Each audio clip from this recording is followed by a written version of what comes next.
Môre klas, so ons gaan vandag 'n bietjie sinne maak met woorde wat ek vir julle gaan gee.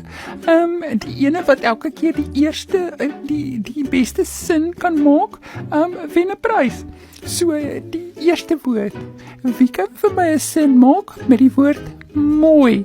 M-O-O-I. Juffrou, ja, ek het 'n baie goeie een vir hierdie. Okay, wanneer my 16-jarige sussie swanger word en sy weet nie wie die pa is nie, dan is dit baie mooi, juffrou. My fok, Jannie, waar kom jy nie die kak? Dis beslis nie mooi nie. Waar kom jy aan dit? Here, weet jy?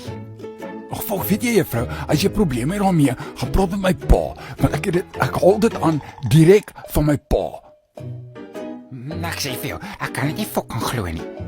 So sê vir my 'n bietjie, wie is die fucking pa van hierdie kind? Weet nie, papa, ek is nie seker nie. Weet jy, dis nou mooi. Dis nou fucking mooi.